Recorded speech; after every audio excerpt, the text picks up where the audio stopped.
what struck me as interesting and refreshing, frankly, is that you did not start your book in, the Nixon era or the Reagan era, where I feel like a lot of modern retrospectives about the conservative movement, they often fall in that it fall into that, and I think it misses the broader scope of the fundamental extremist foundations of the conservative movement that we're still, frankly, living with to this day. Was that a deliberate choice on your part to because you saw that there was maybe a gap in some academia on some of that? Yeah, absolutely. And thank you for the kind words. A gap in academia is exactly how I would phrase it.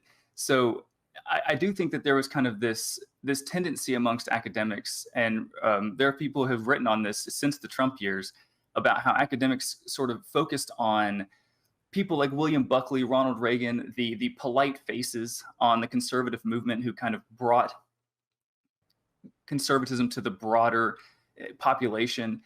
And in doing so, when they focus on those people, they lose a little bit of the anger and the resentment and the racism that helped push conservatism into the political mainstream to begin with. And so I tried to kind of reverse the order, focus on the groundswell happening on the bottom of radicals, conspiracy theorists, white supremacists, and how they were the ones doing the organizing and the signature drives, and they were the ones knocking on doors. And as I call them the vanguard of the movement very purposefully for that reason. Well, I want to send your book to Joe Biden and have him and Nancy Pelosi and the rest of Democratic leadership, because all we hear is that the Republican Party is not Trump. They're not Trump. There are respectable Republicans out there. And I mean, your book, it just illustrates how that's preposterous. There always were these elements in the Republican Party, even going back to the outset of the 20th century. Absolutely. And conservatism, as a political ideology, spanned both parties for many years, right? Southern Democrats and the segregationist wing of that party. And so when people like, I guess, Joe Biden, Nancy Pelosi talk about working with the other side in our very polarized era, they're talking about a form of politics that just doesn't exist anymore. Back in the day, you could have liberals and conservatives being both in both parties, but that just isn't the way things are today. And so the gridlock is much more apparent in our modern era. So let's start, I guess, at this outset of the 20th century, the beginning there. The resurgence of the Ku Klux Klan, I think, is a essential part, place to start, basically. But also the opposition to the New Deal as well. Talk about where you started your book, and some of the confluence of different factions within the conservative movement in opposition to the New Deal, as I say, and also the rise of far-right white militia groups like Sure. the renewed Ku Klux Klan.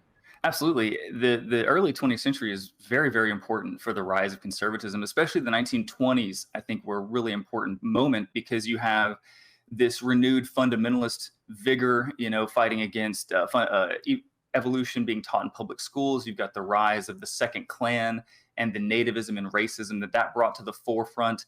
And that version of the Klan had some 1 to 3 million members, including men of society, politicians. It was not, just a bunch of ex-Confederates in the backwoods. I mean, this was a real legitimate movement. And then when you build into the 1930s, when Franklin Roosevelt becomes president and starts instituting the New Deal, empowering labor, creating larger government programs, it kind of consolidates a large amount of the conservative, I guess, opposition to the New Deal. You have businessmen who don't want empowered unions. You have Southern segregationists who don't like the fact that,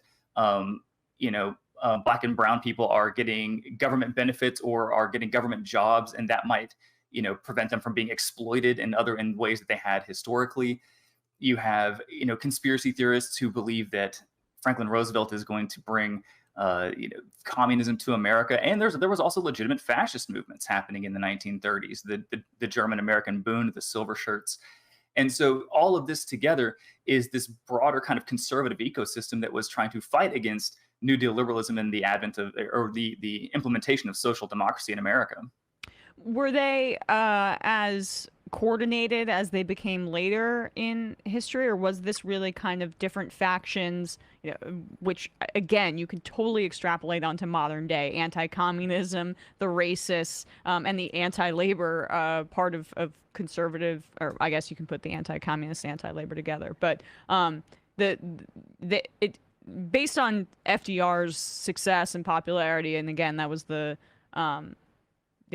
had to do obviously with factors, the depression as well, but outside of the conservatives' control. But were they not as organized as you would say as they became decades later?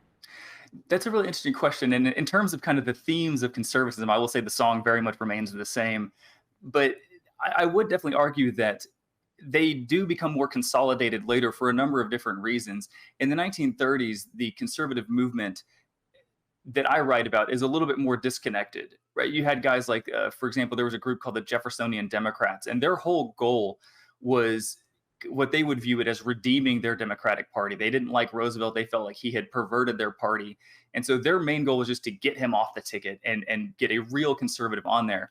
But Roosevelt was so popular that they struggled to do this. So instead, they pivoted to actually supporting the Republican, who himself was kind of like a moderate to even liberal sometimes guy named Alfred Landon. And so as a result, their politics was very much centered on getting rid of Roosevelt. Later on, the conservative movement will coalesce in a way that they will eventually take over the Republican Party, right? And that's where figures like Barry Goldwater and even William Buckley, become important, because they are spearheading a broader conservative coalition than the ones in the 30s and 40s. So can we talk a bit more about the second coming of the Ku Klux Klan, and how that fit into, particularly, what was it, 1915, when they were founded once again, into that time Birth of a Nation comes out. We were chatting about this before the show, and Matt, our producer, was saying that some people call the Klan the first real U.S. fascist organization in the United States. Is that a fair assessment? And perhaps that you can draw comparisons to the present as well.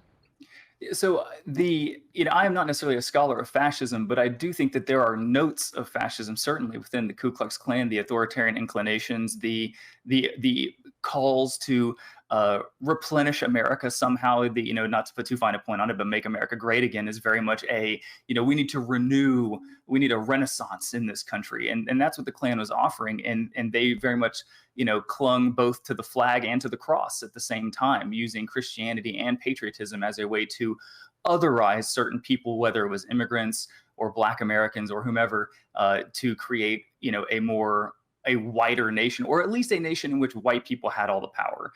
And so I do think that there is an element of fascism in that. A lot of those notes are very similar.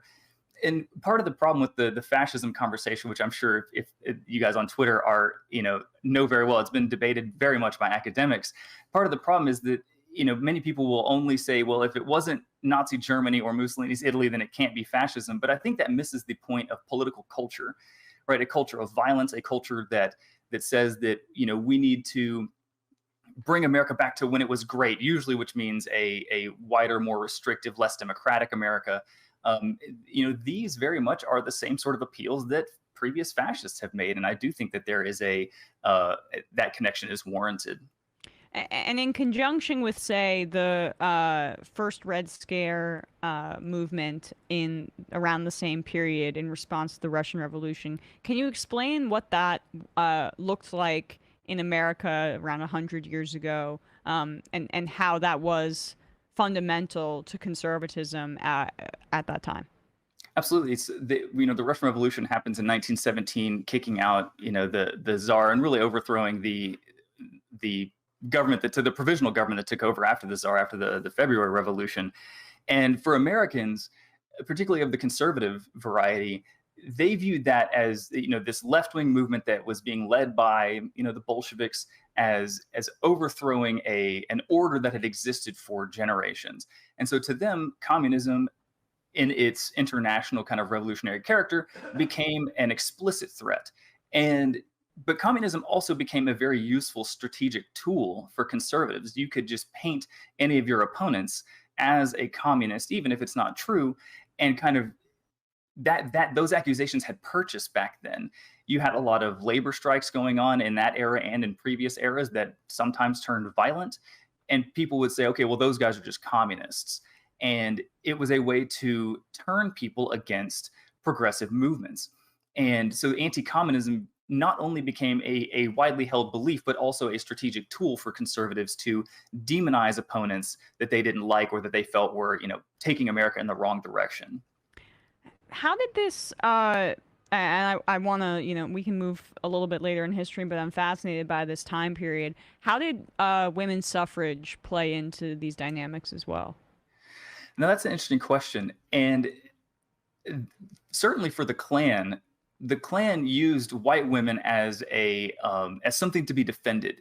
The Klan often would use white women as a symbol, this purity of America, and thus, women in this case were reduced to to an object, something delicate and pure that needed to be defended by brave white men. Particularly, and often the Klan, of course, would use all sorts of vulgar language, insinuating that black men were trying to take advantage of white women, and so women, for those types of people, it was essential to their politics. Nancy MacLean wrote a great book on this called "Behind the Mask of Chivalry," talking about how the chivalry of the Klan. They say they're defending white women, but in a way, it also kind of masked their violence and the anger that I think undergirded their movement.